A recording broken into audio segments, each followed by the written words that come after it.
Oh, hey there. Here we are with A to Z Filming in our indoor complex. We were so pleased with the first video, we decided that we were going to murder this four-wheeler.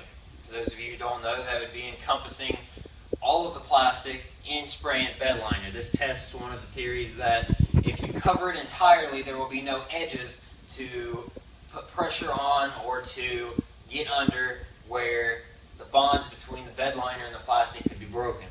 As you'll see in our reflection video, although we were pleased with the looks, it did not hold up as durably as we had hoped. Now, we did not use primer. That is another theory that we are going to test, and one that is hotly debated about. The theory is that if you use primer, the primer will bond better to the plastics than did the bed liner, and the bed liner will bond better to the primer than did the plastics. So here we are, we're taking it apart. First step, take your plastics off. You got to clean them afterwards and get both under, on top, and on the sides to fully encompass it. Side note, you will have to take all of your decals and all of your stickers off to ensure a thorough coat on the plastics, because those stickers could come off later or peel, which would cause the chipping of your bed liner. So you'll take those off as you take your plastics off to prepare them for this. On to step 2, cleaning of the plastics, but first there's some prep work to be done. Here's one thing right here. You've got some signs on your four-wheelers that aren't quite stickers. Most of them on most ATVs will be riveted or have a type of rivet onto the plastics. So here we're going to show you how to remove the rivets. First, I've got a small drill. It'll have a small drill bit that will, for the most part, fit in the top hole there. Next, you want to make sure you have some eye pro on because you don't want any metal shavings in your eyes. And then you want some needle nose pliers. These have a 90 on them, doesn't matter. You want to grip the back side of the plastic. There'll be a bump on the black side of the plastic that you want to hold on to prevent the rivet from spinning. So you grab that right there. It might be hard to get a hold of, and you don't want to squeeze too hard. You just want to keep it spinning. Then you'll come around to the other side, and you will drill directly in to the hole there. And it's a little difficult. You will your pliers will plop off at times, but it should drill right through, and then your rivet will come right off. And we've got 6 of those, but I won't show you how to do each 6 of them. Next, some things you'll find on your plastics: stickers. These you can either try to peel off yourself, or you can try to blast them off with a power washer. Both are effective methods. The peeling right now isn't as effective as the power washer would be, but they're not meant to come off in the first place, so oh well. Next, you have these rubber grommets here. Your racks will attach to them, or various other things. In order to remove these, you pinch the back together. Now you have to have some patience with them because they don't always work, and it'll just kind of suck through as you're pulling on the other side, and then out goes your gasket. You want to keep all these somewhere so you don't lose them. On the ground's a perfect spot. And that's basically it. So next, after you get all of them removed, go on to the wash. Alright, so here we are on to step 2. We're actually going to clean the plastics now. In the first video, we actually used the hand wash method with the brushes and everything. Here, although we are going to wash with a little bit of soap later, we're essentially going to use a power washer because we're going to be washing the front and the top and the bottom of the plastics. These are the rear fenders. As you can see, they're just covered in dirt, and a bunch of dirt just dropped out of the battery compartment there. And that's going to be really hard and take a lot of time to get off with a brush and such. So use a power washer, and that'll not only get everything off really easily, but for any stickers that you may have trouble getting off, you can blast them off with the power washer. And if it doesn't work, then you did your best. Just flatten it out before you prime it. So here we go. Alright, so here we are, step 3. We're getting ready to put primer on these plastics. First, I want to show you what we've done to set up. We find this to be very important here at A to Z Filming. You've got a nice layered area to protect your floor from getting primer on it. We've got a well-ventilated area. We've got a fan in the back of the room that will blow this way and bring air in. Also, that is an air conditioning unit. The air conditioning is important to dry the moisture out of the air. We're doing this in summer, so it's going to be very humid. That could delay some of the drying. So we're going to have some light air conditioning running, not really to keep it cold, but just to bring the moisture out of the air. For our primer, we're using a heavy interior stain blocking primer. It is an interior primer going on plastics of the exterior four-wheeler. Well, it's going to be covered in the bed liner, so it's not going to be a problem. It is important that you get a heavy stain blocker with your primer, so that way it will stick really well to your plastics. That's just the best bonding type that you can get. So you want to make sure you're organized. As you can see, the plastics are kind of spread out an even amount, and this isn't how we're going to paint them, but just keep it organized.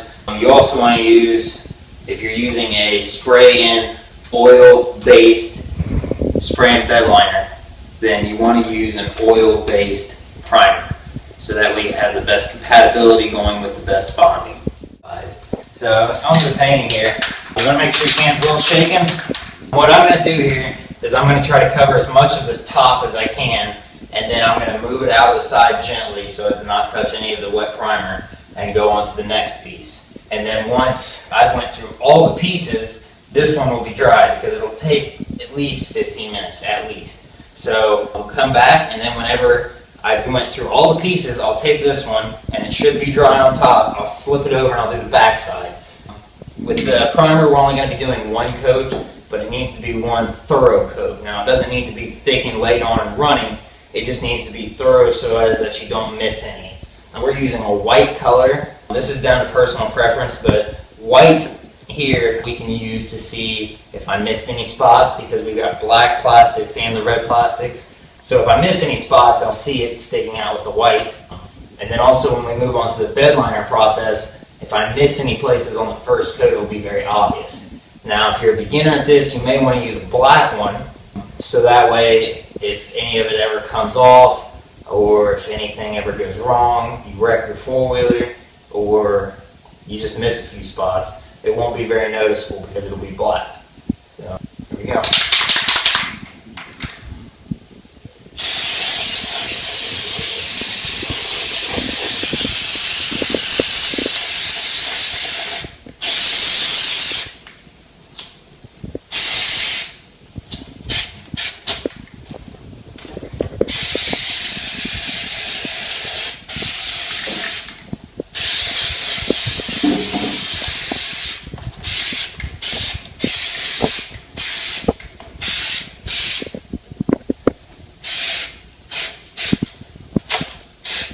You want to pay close attention. There are plenty of edges, crevices. Without overcoating, you want to try to get those to the best of your abilities. You don't want any runs, although the runs won't hurt anything. As you go to do your bed liner, over top of it all, your bed liner you're going to want to have a rough appearance. And although the runs aren't wanted, not going to kill you. It's nothing to try to hurt. That's a little bit runny, but it will dry up pretty soon, and it's not, this is one of the more flat pieces. When I move on to one of these pieces over here, you want to be careful with the runs on this, because although we're going to be doing plenty of coats to cover it up of the bed liner, you want to try to do your best. Step 4. Cover your plastics with spray and bed liner. So we have our spray and bed liner. We use an oil-based primer, so we want to continue with the oil-based theme and use an oil-based spray and bed liner. And there's polyurethane bed liners, but where we use an oil-based primer, we're using an oil-based spray and bed liner. As you can see, we have it hanging from the ceiling, so that's kind of like the best way to do it, because if you spray it on the ground, you have to flip it, you have to have someone hold it, and if you have it hanging, not only can you rotate it and get every little bit of it, but someone can hold it back here with one hand, keep it steady, and you're on the other side. So here we go. I'm going to show you how to do this real quick, just briefly. It doesn't matter what side you start on or where you start at. You want to make sure you get every bit of it. This will be your first coat. Now when you go to murder it, we're going to be doing anywhere from 3 to 6 coats. We're probably going to stop at 4, but you're going to just not worry too much about getting every bit of it. You want it to cover, but but you don't want any runs where you overdo any of it. So here we go.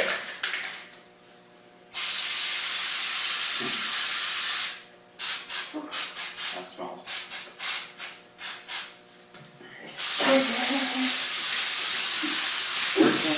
Spray polish.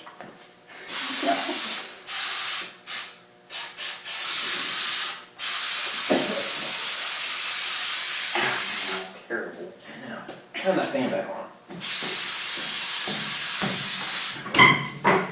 You want to make sure that you have proper ventilation. We turned our fan off. It's really bad. Make sure it's on air conditioning. Yeah. So, proper ventilation key. We turned it off for the beginning segment, but we didn't turn it back on. Another thing you might want to keep in mind while covering and spraying bed liner, although these cans are bigger than the primer, it is most definitely going to take more. You're going to burn through this, it's going to be bad. It's taken a whole can to get this front and back, and this is the second can just to get this top corner. Now, of course, you're not going to go through a whole can in these smaller pieces like this corner panel or the foot rest. That might take half a can. And the reason I say half a can, with this being a lot smaller, is you're going to have all these crevices. So this is something to consider as you're watching this video when you're determining whether or not to do this, is this is going to cost a lot of money. Now, not as much if you were to get it professionally done, but it's going to take quite a bit, so just prepare yourself. We're on the third or fourth coat now, almost finished. As you can see on the visible side of the plastics, I don't know how well you can see it, but if this were flat, it would be a little more shiny. It's textured right now, which is what we want. What you do on the final coat when you know you're done is you pull the can a little further back, and I'll show you that right here. You pull the can and you'll end up spraying it from about right here. And there'll be a lot of spraying. Like there's a little bit of the shininess right here, so I'm going to just show you right here. You're going to spray a good distance away from it, and that'll put a texture on it. Now you can't see it now, of course, because it's wet paint, but it's very textured. So you'll do that, and you'll do most of the plastics. But here's what we come here to show you on this part. Around the back side of it here, you'll see on a few of your plastics, there is some bubbling. If you look right here, it pulled away from the plastic, and if I push on it too hard, this one's not going to bust. But there are places where if you push on it, you can bust the bed liner because there's a hole there. So what we're going to do is, before we go on and just say it's done, we're going to fix this, because eventually a stick or debris will come in and pop that, and then eventually your bed liner will start peeling away from your plastics, and eventually you'll end up with a big spot of no bed liner. So I went ahead and prepared this area down here, and I'm going to show you what I did. What I did right here is I first cut a little bit around where the bubbling was. You can tell there's no bubbling here or here. You cut, and you want to cut through all 3 or 4 layers of the bed liner just with a knife or a box cutter, down and around where the bubbling was. Next, you want to take and you want to peel or poke through and then peel the bubbling away. And you can do this just by using the edge of your finger or whatever it may be. I used a knife again, and you'll peel that away. The intent of putting a cut out where there is no bubble is so that if it continues to peel, if the bond wasn't as well as we had thought, then it will stop at the cut. So you won't end up peeling off a big section out to here or anything. We've noticed after doing some studying of it that this happened in areas where there were corners. This wasn't on any flat areas, it was all in corners. This is due to, as we believe, the bed liner's coatings being too thick. The first coating was a very thick coating in that area, or the second coat was very thick. And what would happen there if your coat was too thick is, just for exaggeration purposes so you can see it better, if you had a coat this thick, when it dries, it'll pull together. As it pulls together, it'll want to go straight. If it's like this, and when it goes to tighten, it'll pull together like that. So it'll go from angled into the crevice to up. So the way to prevent this from happening in the first place is to apply all of your bed liner in thin coats. That's what we did on this piece of plastic here. And if you look over very closely, you can see that although there are still some white spots, and we're going to apply maybe another coat or just some patches to these white spots, you can tell that in all of the crevices, even the deep and intense ones, there is no bubbling or pulling away from the plastic. That is achieved once again by the thinner coats. But if this does happen, if you did accidentally put on too thick of a coat, don't worry. So here's what we're going to do. Once you've peeled it away and it's all clean and you've made sure there's no more peeling, then you're just going to take some more bed liner and you're going to lightly coat it again. You're going to coat all of it, and you're even going to come out a little bit further than from where you made the cut, which was out from the bubbling entirely. What this is going to do is it's going to seal down anything that you may have missed that wasn't bonded, as well as cover up what is chipped away. So remember, light coats to prevent this from happening again, and this will take several coats to fix it. It's something that's going to happen if you aren't too cautious, and we here at A to Z Filming enjoy our riding, so we tried to go a little expedited with the process. But no big deal. You're just going to spray it off, spray it on, thin coats, and that looks pretty thin. You can still tell where I peeled away. There's still the grooves in it, but that'll be smoothed out after we go through it. Now, this is on the underside of the plastics, of course, and you may be thinking, well, this isn't going to be seen, so what's the problem? Well, eventually, as you can see here, this is up towards the end of it. If this starts to peel, it'll peel over the edge and over onto here, which we don't want that. That'll become visible, and it jeopardizes your whole theory upon encompassing the entire plastics. It'll no longer truly be murdered, and it may eventually cause many bonds to be broken, which would lead to major peeling. So right here we're going to show you how to do the cutting, since we've already shown you the painting. So you're going to take a knife or a box cutter, whichever is most convenient for you, and you're going to try to feel where the bubble all starts and stops, and then you're just going to cut a little further out from than where it actually is. Okay, it doesn't have to be perfectly round edges or anything, although that may be beneficial. I advise not cutting towards yourself, even though that's what I'm doing here. Okay, so now that I've cut all the way around it, I'm going to poke into the bubble there. Careful and cautious not to remove too much of the primer coat that is on there right now, because it will come off since it's already been sealed down by the bed liner. So now that I've cut into the bubble, put the knife up, and you will take with just your finger. I don't advise using a screwdriver, as you could go further than what actually has not bonded. You can see the bottom of the bed liner is white. That is a good sign. That means it bonded pretty well with your primer that you were using. But you just peel, and as you can see there, this is a good sign. It seems to be stopping the peeling before it even gets to the cuts, which means where it bubbled is not too much to concern yourself about. If it goes all the way out to the cuts, then you're going to want to make sure that when you go back and paint it, that you're very cautious as you paint it, but you fully cover everything as you paint it to seal down anywhere where it may chip. But you also want to make sure that it's a very thin coat. Alright, so here you are on almost the last step. We got all the painting done, and this has already went through this process, so it looks a little wet, but that's just because we just washed it. And what you're going to do is you're going to need to find a place that's fairly open where you can see the sun from the time that it rises until about the time that it sets. And you're going to want to leave your four-wheeler there. Of course, maybe take it out of the rain or whatever. What we did is we took it, set it out in the sun all day for about a month.